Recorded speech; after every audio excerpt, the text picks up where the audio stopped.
Bismillahirrahmanirrahim. Waruknusani sareng ari rukun anu kadua wahwa sareng ari itu ruknusani eta al awalu rukun anu kahiji pi kalamil musonnifi dina kalamna musonnif eta an-niyatu niat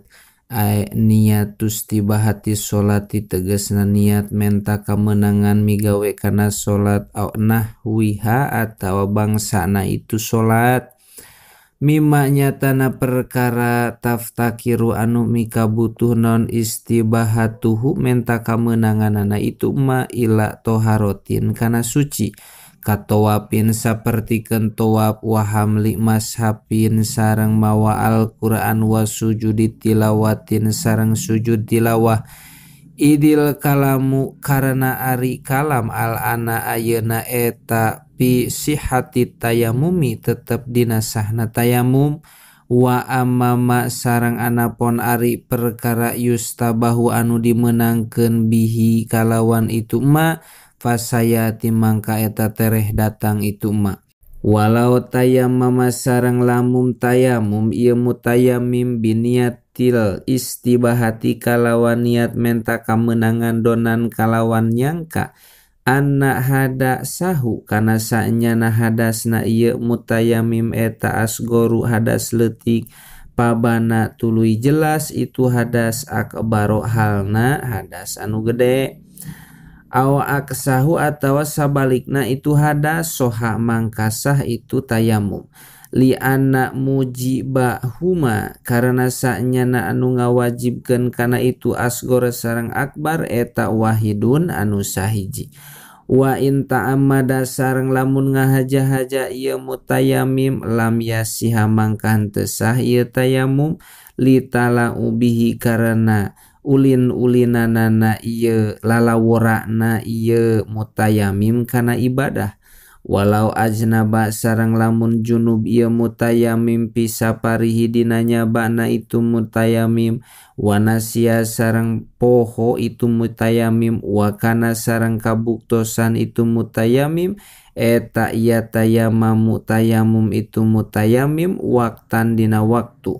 wa yatawaddu sareng wudu ieu mutayammim waktan dina waktu anu sejen aada mangka ngabalikan deui ieu mutayammim sholawatil wudu'i kana pirang-pirang salat anu make wudu pakot ngan sakikituna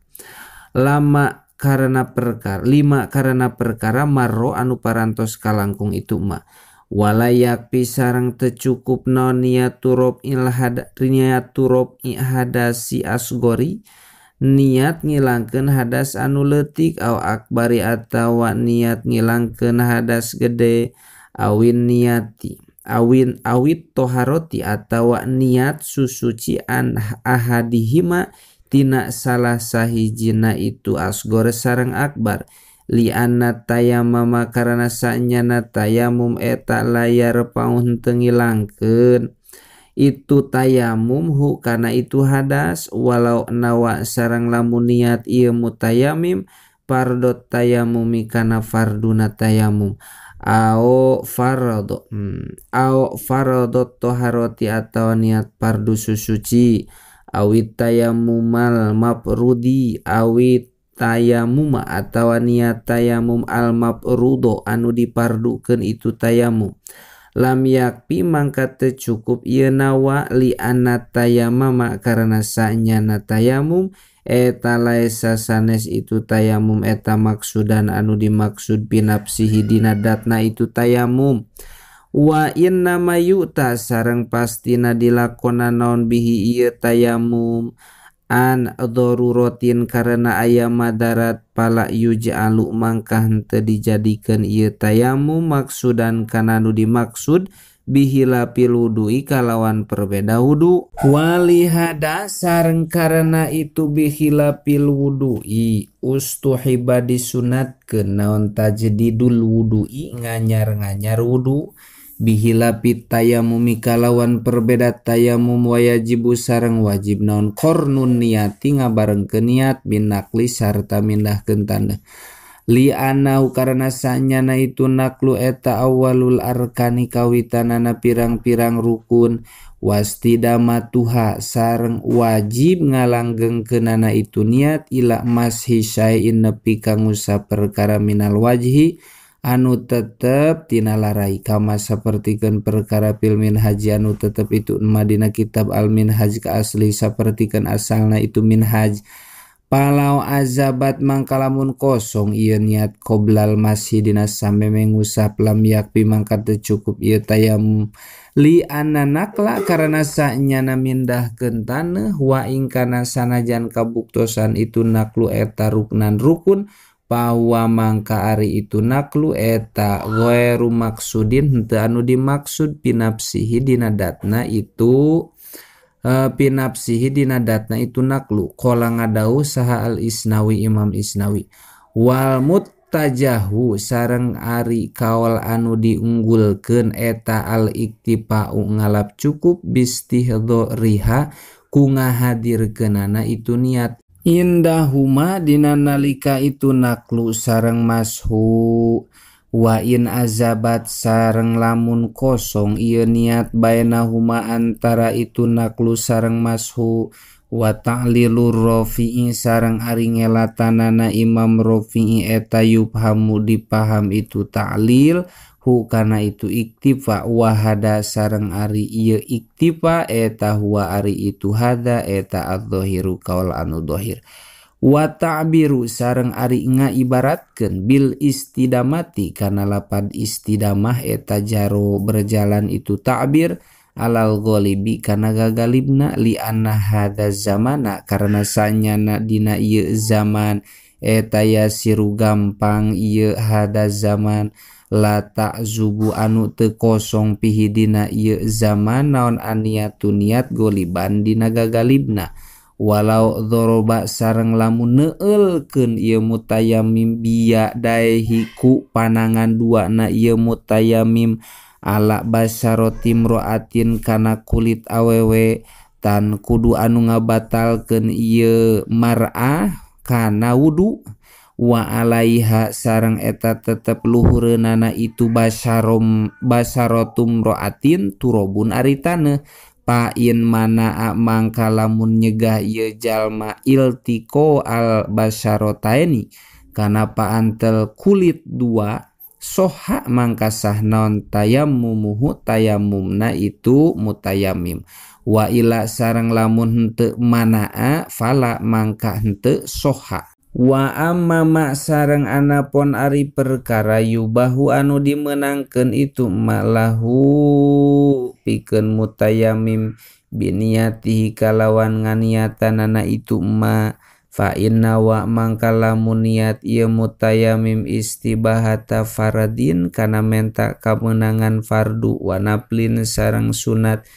ubiha mangka dimenangkeun itu fardin sareng naflin lahu pikeun ieu mutayammim amalan karena ngamalkeun biniatihi kana niatna itu mutayammim au pardon atawa nganiatan kana hiji pardu pakot ngan sakikituna falahu mangka eta tetep pikeun itu mutayammim anaplu ari sunat ma'ahu sartana itu pardin li ananapla karena sanyana sunat eta tabiun anu anut lahu kana pardin faida sholahat mangka di mana-mana ngaluluskeun naon toharotu khusus sucina itu mutayammim lil asli kana asal falit tabi'i mangka eta tetepikeun anu anut aula ari anu leuwih utama au naflan atawa niat kana sunat fakot ngan sakikituna au nawa atawa niat ieu mutayammim as-sholata kana salat wa atlaqo sareng ngaitlakeun ieu mutayammim sholat mangka salat ieu mutayammim bihi ku itu tayamum anafla kana sunat wala yusolli sareng teu salat ieu mutayammim bihi ku itu tayamum al fardhu kana fardu amma fil ula anapun ari kawal dina gambaran kahiji fali annal fardo mangka eta sanyana fardu eta aslun anu jadi asal wa naflu sareng ari sunat eta tabiun anu anut lahu kana fardu kama sapertikeun perkara maro anu parantos kalangkung itu mah. Fala yuj'alu mangka henteu dijadikeun naon almatbu anu dianutanana tabian kana anu anut wa amma fisaniyati sareng anapun ari dina masalah anu kadua fakiasan mangka eta ngiaskeun alama kana perkara lau ahroma lamun takbiratul ihram ieu jalma bi sholati kana salat fa inna sholatahu mangka sanyana salatna ieu jalma eta tan akidu jadi ieu salat naplan halna sunat walau nawa sareng lamun niat ieu jalma bitayamumihi ku tayamumna ieu jalma hamlal mashabi kana menang mawa Al-Quran au sujudat tilawati atawa kana sujud tilawah awi syukri atawa sujud syukur aw nawa atawa niat ieu mutayamim aw nawa atawa niat sahanahul junubi saumpamana jalma anu junub al itikapa kana itikaf au kiro atal Qur'an atawa kana maca Al-Qur'an awil haidi atawa nganiatan jalma anu haid istibahatal wati kana menta ngamenangan ngawati kana mangka kabuktosan naon dalika itu nawa kulluhu tegesna sakabehna itu dalik eta kulluhu tegesna sakabehna itu dalik eta kaniyatin nafli tetep sapertikeun niat salat sunat fi annahu dina sanyana ieu jalma eta layastabihu teu menta kamenangan ieu man bihi ku itu tayamum al fardhu kana salat fardu wala yastabihu sareng teu menta kamenangan ieu mutayamim bihi ku tayamum annapla kana ngalakonan sunat aidon deui li anna nafilata karana sanyana salat sunat eta akadun leuwih muakad min dalika tibatan itu tayamum wa dhahiru kalamihim sareng ari dhahir kalamna ulama eta anna masanyana perkara dukiro anu dicaritakeun itu mah eta fi martabatin tetep dina aya martabat wahidatin anu sahiji ieu martabat hatta ida tayamama nepi ka di mana-mana tayamum ieu mutayamim li wahidin pikeun anu sahiji min hatina itu anu kabeh jaja mangka meunang lahu ka itu mutayamim naon fa'lul baqiyati migawe kana sasesana walau nawa sareng lamun niat ieu mutayamim bitayamumihi ku tayamumna itu mutayamim sholatal janazati kana ngalakonan salat janazah fal asohu mangka ari kaul anu leuwih sohe eta annahu sanyana itu tayamum eta katayamumi tetep sapertikeun tayamum linafli pikeun salat sunat waruknu salisu sareng ari rukun anu katilu wa huwa sareng ari itu ruknu salis waruknu salisu sareng ari rukun anu katilu wa huwa sareng ari itu ruknu salis eta asani anu kadua fi kalamil musannif dina kalamna musannif eta mashul wajhi ngusap larai hatta dhahiri mustar sili malah luareun perkara anu ngarumbai lihyatihi tina janggotna itu mutayamim wal mukbili sarang belah hareup min anfihi tina irungna itu mutayamim ala sapataehi halna luhureun biwir duana itu mutayamim liqaulihi ta'ala karana dauhan Gusti Allah ta'ala pamsahu nya ayat pamsahu kudu ngusap aranjeun kabeh biwujuhikum kana larai aranjeun kabeh wa aidikum sareng pirang-pirang panangan aranjeun kabeh waruk nur rabi'u wallahu a'lam bissawab.